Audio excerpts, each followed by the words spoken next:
छाती में जमा बलगम, सूखी खांसी, गला दर्द सब 2 मिनट में ठीक करें।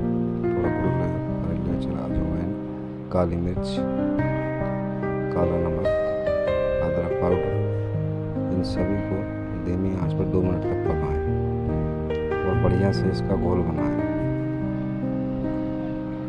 जब ये गाढ़ा हो जाए तो इसका 1 चम्मच सुबह शाम गर्म पानी में लें। पुरानी से पुरानी खांसी 2 दिन